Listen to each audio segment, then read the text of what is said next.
Adventures of Toto. तो इस story के राइटर का नाम है रस्किन बॉन्ड। क्या आपके पास कभी एक पालतू बंदर का बच्चा रहा है? टोटो एक छोटा सा बंदर का बच्चा है। चलो पता लगाते हैं कि क्या वह शरारती है या भोला है। दादाजी ने टोटो को एक टांगे वाले से 5 रुपए में खरीदा था। टांगे वाला उस छोटे से लाल बंदर को एक नाद के साथ बांध दिया करता था और बंदर वहाँ इतना अजीब लगता था कि दादाजी ने उसे अपने चिड़ियाघर में शामिल करने का निश्चय कर लिया था। टोटो सुंदर बंदर था। उसकी आंखें उसकी गहरी आईब्रोज के नीचे शरारत से चमकती थी। जब वह मुस्कुराता था तो उसके मोतियों जैसे सफेद दांतों को देखकर एंग्लो इंडियन की औरतों की तो डर के मारे जान ही निकल जाती थी। परंतु उसके हाथ सूखे सूखे लगते थे, जैसे वर्षों तक धूप में सुखाए गए हों। पर उसकी उंगलियां फुर्तीली व शरारती थी और उसकी पूंछ जो उसकी सुंदरता में तो 4 चांद लगाती थी और उसके तीसरे हाथ का काम भी करती थी। दादाजी के विचार में पूंछ से सभी की सुंदरता में बढ़ोतरी होती है।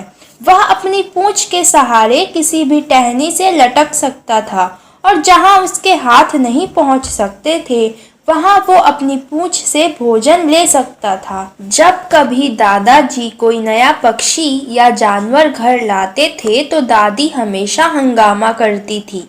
इसलिए उन्होंने निश्चय किया कि जब तक दादी का मूड अच्छा नहीं हो जाता तब तक वह टोटो को उनसे छुपाकर रखेंगे। दादाजी और मैंने उसे अपने कमरे की दीवार में खुलने वाली एक छोटी सी कोठरी या फिर खिड़की कह सकते हैं, उसमें एक खूंटी से उसे रस्सी से अच्छी तरह से बांध दिया।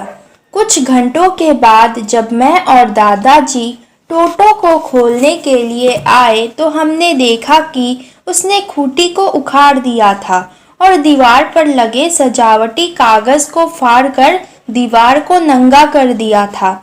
मेरे स्कूल का ब्लेजर जो वहां लटका हुआ था उसे टोटो ने फाड़कर चिथरे चिथरे कर दिए थे। मैं सोच रहा था कि दादाजी न जाने क्या कहेंगे, परंतु वे बोले, चिंता की कोई बात नहीं।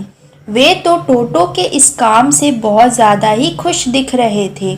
वे बोले, टोटो होशियार है, यदि उसे समय मिलता तो वह तुम्हारे ब्लेजर के टुकड़ों को बांधकर रस्सी बनाकर खिड़की के रास्ते भाग निकलता। घर में टोटो की उपस्थिति को छिपाकर रखा गया था। अब उसे नौकरों के कमरे में एक पिंजरे में रखा गया। वहां पर दादाजी ने कई पालतू जानवरों को रखा था, जैसे एक कछुआ, एक जोड़ी खरगोश, एक पालतू गिलहरी और कुछ देर तक मेरी बकरी भी मिलजुल कर रहते थे। पर टोटो ने अपने साथियों को रात भर सोने नहीं दिया। इसलिए अगले दिन जब दादाजी को पेंशन लेने देहरादून से सराहनपुर जाना था, उन्होंने टोटो को अपने साथ ले जाने का निश्चय किया। अनफॉर्चुनेटली मैं दादाजी के साथ नहीं जा सका, पर उन्होंने बाद में मुझे सब बता दिया। टोटो को एक बड़े से काले मजबूत थैले में रखा गया, जिसके नीचे कुछ घास भर दी गई। जब थैला बंद कर दिया गया तो टोटो के बाहर निकलने का कोई रास्ता नहीं था। वह थैले को फाड़ नहीं सकता था। उसके प्रयासों का परिणाम केवल इतना था कि थैला प्लेटफॉर्म पर लुढ़कता रहता था और कभी-कभी हवा में उछल पड़ता था। प्लेटफॉर्म पर देखने वालों के लिए यह आकर्षण बना हुआ था।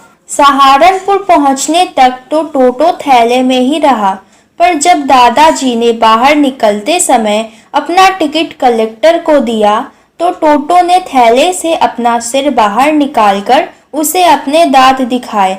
वह बेचारा डर गया, परंतु बोला, आपके पास कुत्ता है, आपको इसका भाड़ा देना पड़ेगा।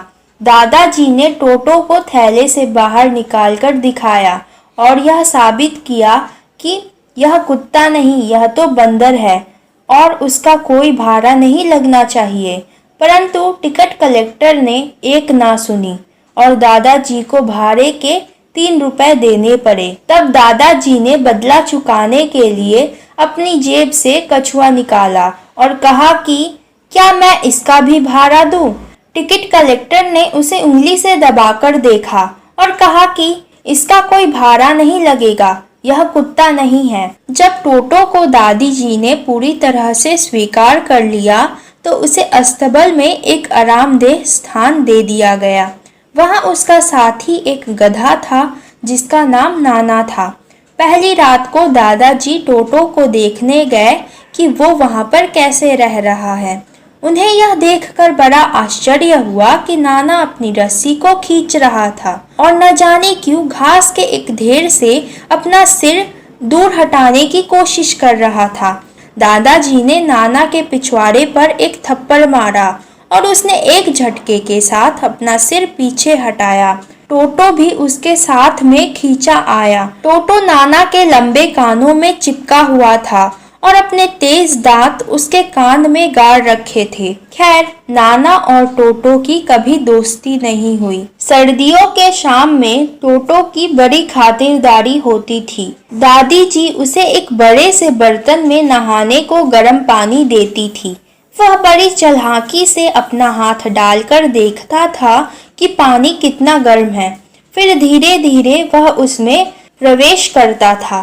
पहले एक पाँव, फिर दूसरा और फिर गर्दन तक वह पानी में बैठ जाता था।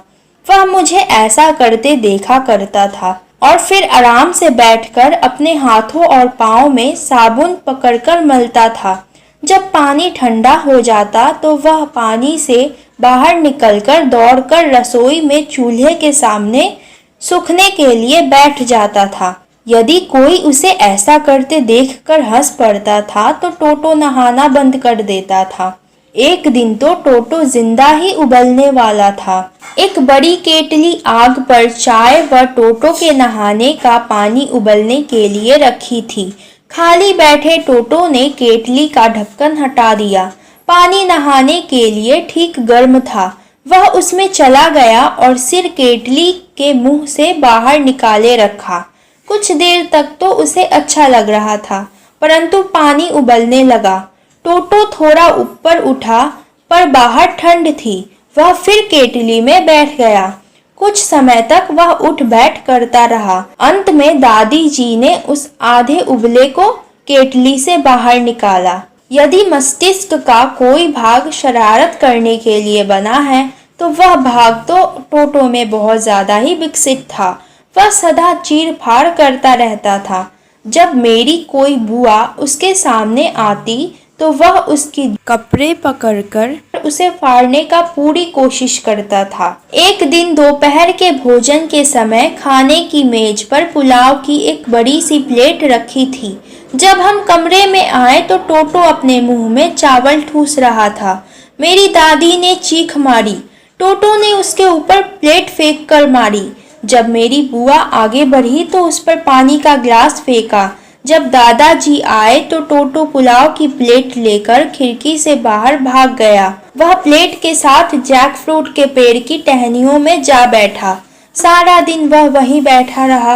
वह चावल का एक एक दाना खाता रहा और फिर दादी जी को चिढ़ाने के लिए उसने खाली प्लेट पेड़ के नीचे से फेंक दी और प्लेट के टुकड़े टुकड़े हो जाने पर वह खुशी से चैं चैं करने लगा। इससे यह साबित हो गया कि टोटो एक पालतू जानवर नहीं था जिसे हम अपने साथ ज्यादा दिन तक रख सकते थे।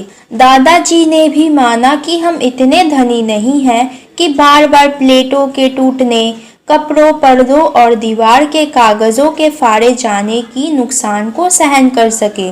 इसलिए दादाजी ने टांगे वाले को टोटो को वापस बेच दिया, केवल ₹3 में।